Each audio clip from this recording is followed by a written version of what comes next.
The entire Parliament fell silent when Kate Middleton walked in with ironclad evidence. What turned a royal daughter-in-law into a power-toppling force? Why was Camilla called the Queen Consort pushed back from the throne amid the royal family's silence? The greatest political game in modern royal history has truly begun. Scotland too. 3 a.m., thick fog coiled around the Cairngorms hills like pale, ghostly fingers. A black Range Rover sped through the darkness, its headlights slicing the night like a knife. Inside, Prince William leaned close to his earpiece voice, urgent. No, I can't stay silent anymore. She knows. She's controlling everything. Cam. No one heard the reply. The line crackled with static. William tapped the device, eyes narrowing at the rearview mirror. No cars followed, but an uneasy instinct made him sweat despite the icy cabin. He spoke again. She can't be trusted. Then suddenly a small explosion sounded ahead. A flash of fire streaked across the hood. At that moment, the front right tire burst. The car veered, skidding left, crashing into a moss-covered stone wall. The impact roared like shattering bones. Everything went black. Kensington Palace, 6:45 a.m. The phone rang. A private aide knocked on Kate's door, voice trembling. Your Royal Highness? Something's happened to His Royal Highness William. Kate froze. In an instant, she thought of their children, of the meeting William postponed yesterday. She rushed out, footsteps echoing in the corridor like a heart racing out of rhythm. Aberdeen Royal Infirmary. 9:12 a.m. Kate stood still by the ICU's glass door. William lay motionless, face bruised and swollen head, wrapped in white bandages. The ventilator's steady hum felt soulless. She didn't cry. She couldn't. A nurse handed her William's belongings, a watch leather wallet and cracked screen phone. Kate took the phone. Its screen was dark but functional. She opened the voice recorder app, a habit William used when meeting those he didn't trust. 1 unnamed file, 2:01 a.m., confidential. Her hands shook. William's voice crackled through. No, I can't stay silent anymore. She knows she's controlling everything. Camilla pause. She can't be trusted. Then screeching tires, William's shout, and a horrific crash, the sound of metal grinding and glass shattering like bullets through her heart. Kate dropped the phone onto the tiles. She didn't know when she'd slumped to the floor. Her lips whispered, My God. William. 2:45 p.m. Clarence House. An invitation arrived via royal secretary, marked urgent but discreet. Kate entered the walnut-paneled drawing room, dim light filtering through tall antique windows. Camilla stood with her back turned by a bookshelf holding a sherry glass. Catherine, I'm so sorry about William. He's always been a strong boy, but life has its ways. I'm here to ask, why was he in Scotland with no official orders? Camilla turned slowly, her gaze veiled in cold mist. Because he thought he could investigate things that didn't need it. And you know everyone crosses a line sometimes. Kate's fist clenched. And if that nearly killed him, what about the recording on his phone? He said, She can't be trusted. Camilla gave a faint smile, the kind hone surviving a den of silk-clad wolves. Catherine, in this family, everyone lies. Even the one in the hospital. What matters is who people believe. I won't stay silent. I'm not asking you to. Camilla stepped closer, whispering, I'm advising you to choose the right moment to speak. Those who don't know when to stay quiet don't last long. The space between them was a breath. No longer mother-in-law and daughter-in-law. No longer royals. Just two players in a game with no room for weakness. 5:10 p.m., St. Bartholomew's Hospital. William lay still, eyes closed, face eerily calm. Kate sat by his bed replaying the recording. This time she wore earphones, volume maxed. At 19 seconds after Can't Be Trusted, she caught a faint sound. A soft laugh. A woman's voice. Low, slightly raspy. The clink of a crystal glass on a table. Like Camilla. Uncannily so. She noted the timestamp. Pocketed the phone. Stood. She knew what was happening. Accident, no. This was a declaration of war. Day 2. Post-crash, emergency cabinet. In a subterranean room beneath Parliament, An unrecorded emergency meeting convened with cabinet representatives, senior royals, and the Prime Minister.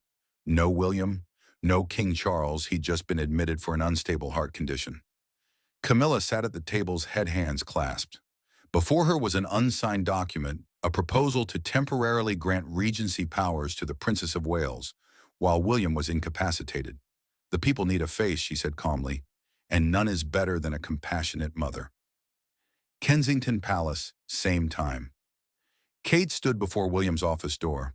Unchanged family photos, George's childhood soccer trophy, a desk smelling of freshly polished pine. She opened William's computer. The password was their wedding date, never changed. The last email was sent 40 minutes before the crash. To James Everly, MI6 subject Clarence Fund. Documents Camilla's diverting palace maintenance funds to a group called Windsor Restoration, whose behind it attached audit, secret, P2 PDF. Kate's breath hitched. She'd never heard of this group. Her phone rang. Camilla's private secretary, the Queen Consort, invites the princess to a meeting at Clarence House. And your signature is needed on the Regency authorization as Prince William's legal spouse. 10:15 a.m., Clarence House. The meeting was in a small cream-walled room with a long oval oak table. Attendees Camilla, two royal lawyers, a cabinet representative, and Kate. Camilla sat at the head before a pre-printed document, temporary authorization, allowing Kate to handle William's duties, sign decrees, and speak officially. Catherine Camilla said slowly, "This is the right thing. The people need a representative, especially with King Charles in treatment and William unconscious. I can't sign yet. Why not? I don't know what really happened to my husband.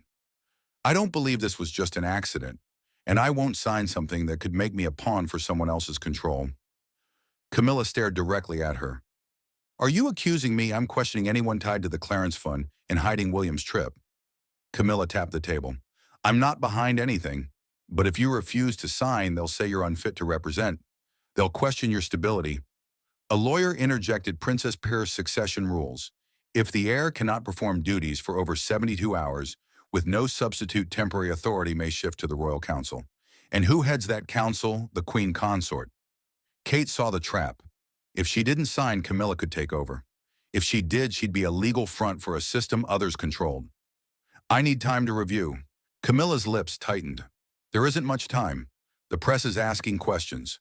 So will Parliament." 2:10 p.m., William's office. Kensington. Kate rushed back, booting William's computer, revisiting the last email. She found a contact, James Everly, who worked with William on a Kenya charity campaign. She messaged, "This is Catherine. This wasn't an accident. I need to meet you." An instant reply, "Clarence House has begun. Sign nothing. Meet me at 7:00 p.m. South Bank Bookstore." A news alert flashed Kate's face on an article, startling her. Breaking Palace confirms Princess Kate May represent Prince William during his recovery. She hadn't signed anything. Who confirmed this? An aide knocked, handing her a printout. "Ma'am, you need to see this."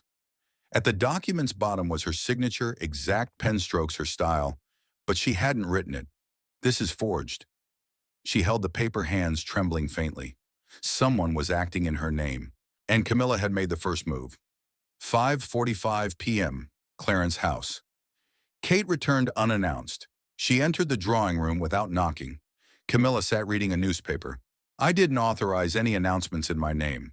Camilla didn't look up. "You don't need to.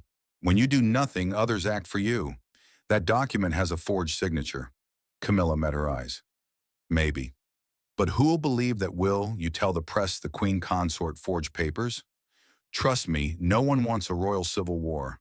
I don't care what they want to see. I want the truth. And I'll find it." Camilla shrugged, voice even. "Fine, but while you're busy chasing truth, the throne will fall to someone else." Kate left, fury burning. She knew time for hesitation was gone. 7:00 p.m., South Bank Bookstore. Basement wind whipped outside the Thames as Kate descended stone stairs to an old bookstore beneath Waterloo Station. Once an MI6 Cold War rendezvous, it was William's choice for off-palace contacts. She came without guards. Waiting in the shadows was James Everly, former intelligence operative, now a King's College lecturer. "I can't believe you actually came. William trusted you." "So do I." James handed her a brown envelope. Internal report on the Clarence Fund. At least 3 irregular withdrawals disguised as historical restoration, but funneled to a political group called Kensington Society. Kate looked up. That name, tied to me deliberately. They want you as a clean media-friendly front to mask their real plan, turning the throne into a figurehead while a regency group behind Camilla runs everything. Who's in the group? James slid a paper, names of far-right MPs U.S. donors and one that stopped her cold George Ellison, Deputy Speaker of the Commons, also Camilla's godfather. Next morning, Kensington Palace, Kate summoned her loyal advisors, Simon Marr, legal counsel, Emily Travers, media lead, John Riley, military secretary, who served with William in Iraq. She locked the door, sketching a 3-tier diagram, public face Kate as representative, Regency Machine Council signing decisions, Dark Money Clarence Fund, and Kensington Society. We won't strike yet, Kate said. First, I need to know who in my team is reporting to Camilla. John nodded. I'll monitor internal communications, but you need to move fast. I've heard from Parliament they're preparing to vote on an extended Regency Act, allowing the Queen Consort to govern directly, bypassing the Prince's wife, when within 7 days. At Camilla's charity event, Emily glided through marble corridors holding a white wine glass, eyes scanning the crowd naturally. She wore a navy evening gown, classic and understated.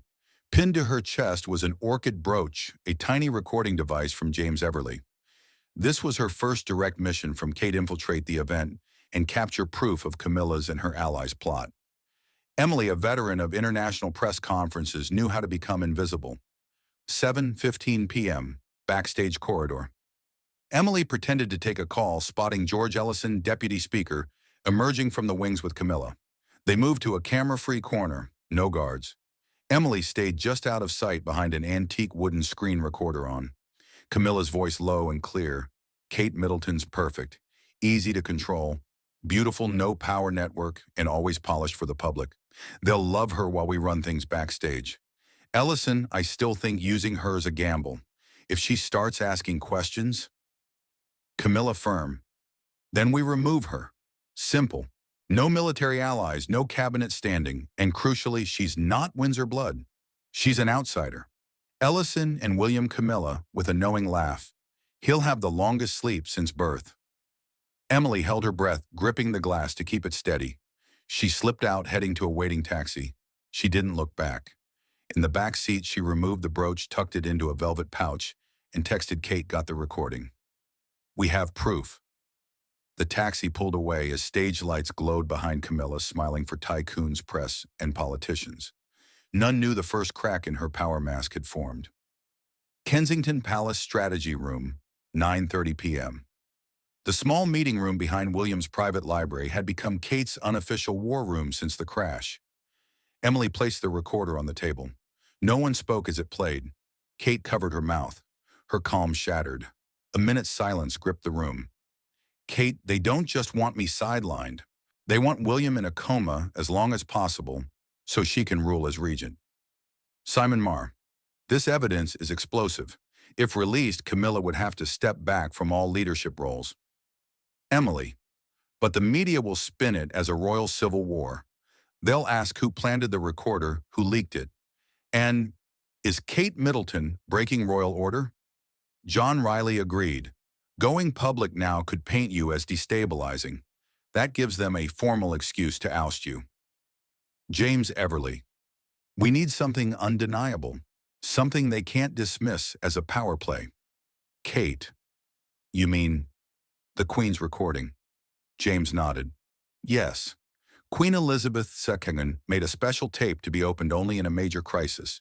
It names you, Catherine, as the authorized representative in case of an internal plot, not Camilla.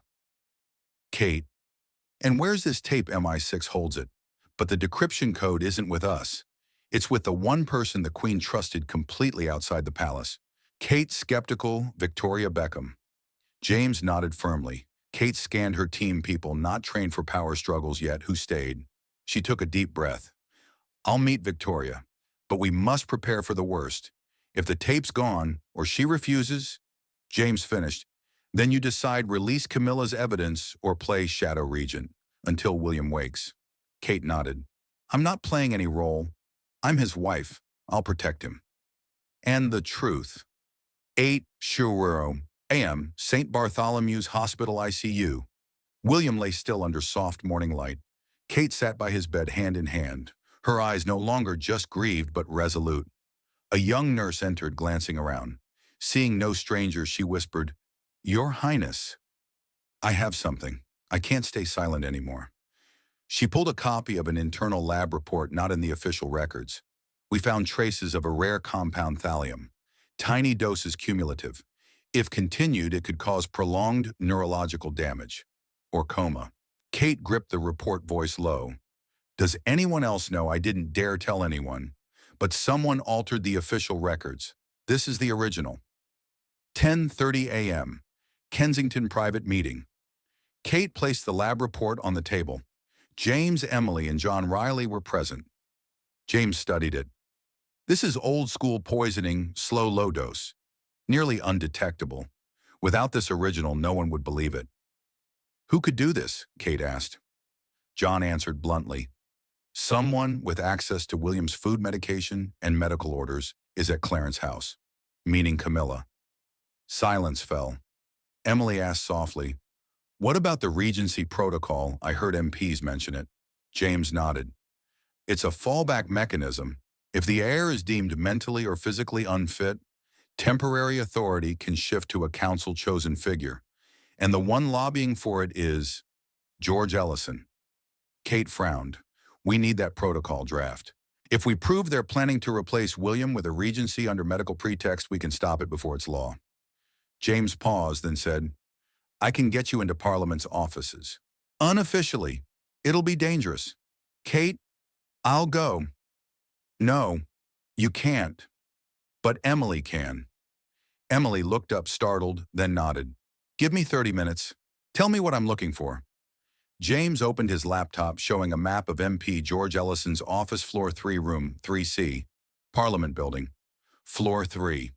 Emily wore a black business coat, hair neatly pinned, posing as Rebecca Longworth, new media aide.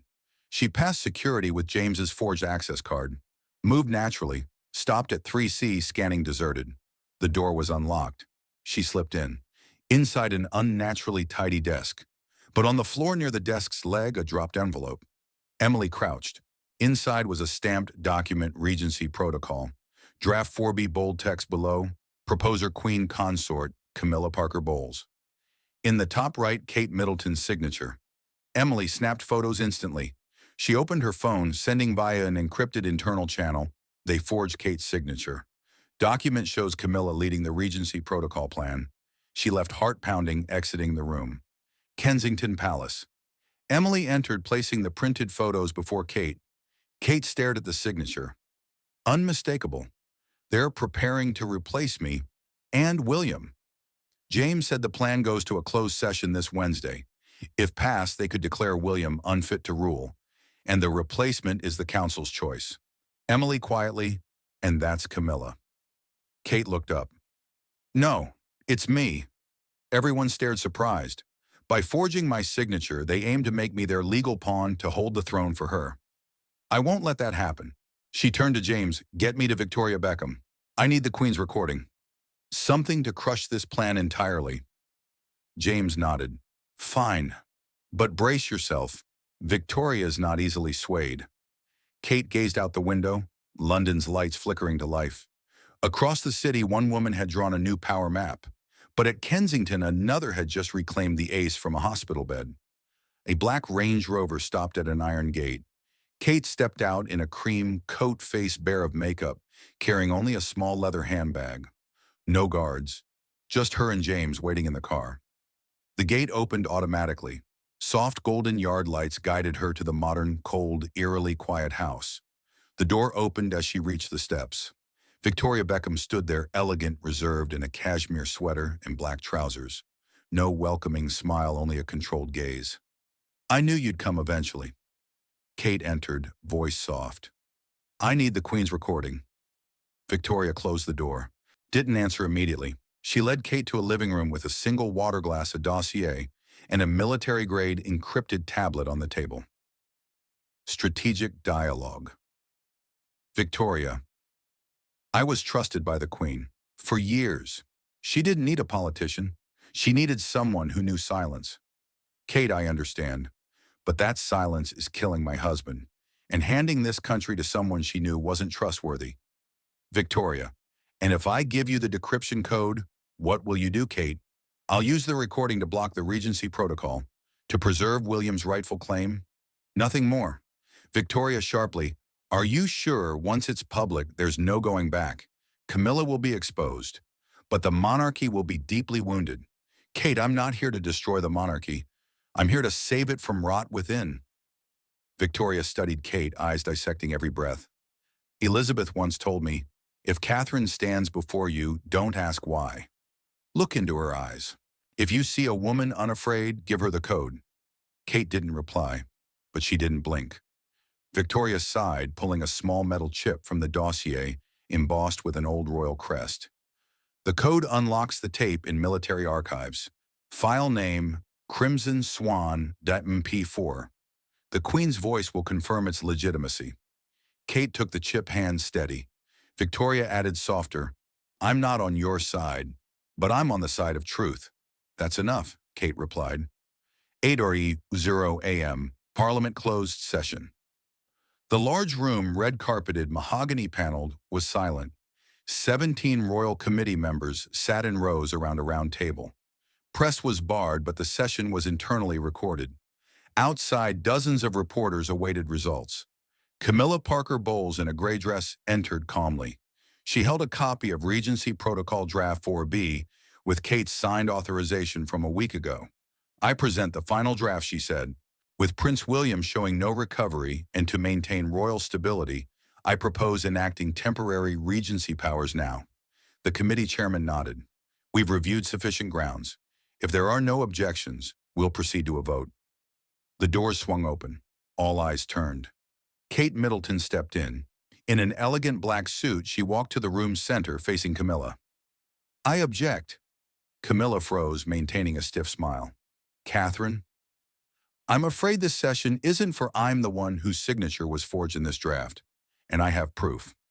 Kate turned to the committee. I present 3 clear pieces of evidence, original medical results for Prince William showing traces of thallium poisoning, small cumulative doses.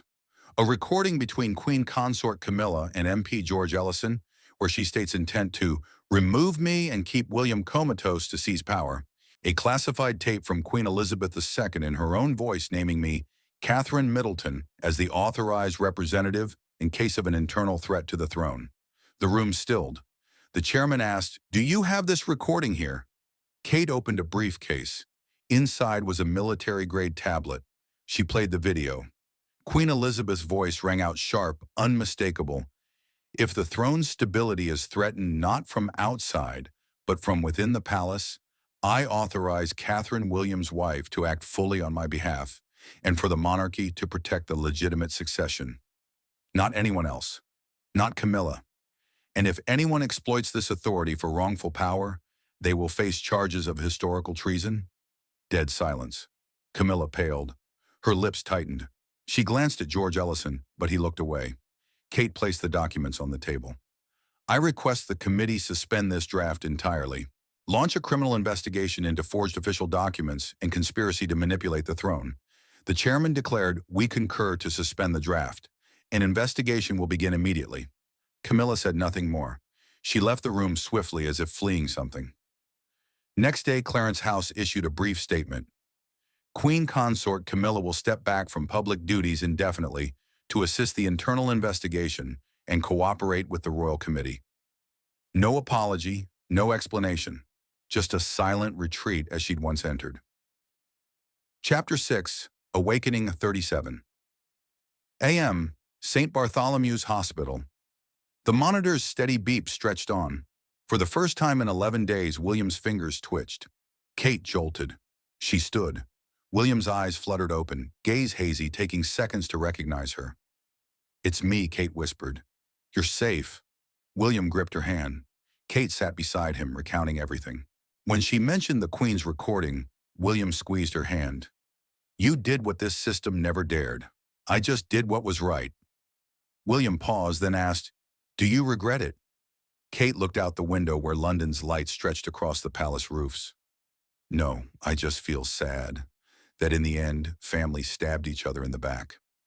William nodded slowly. Then from now on, we won't turn our backs again.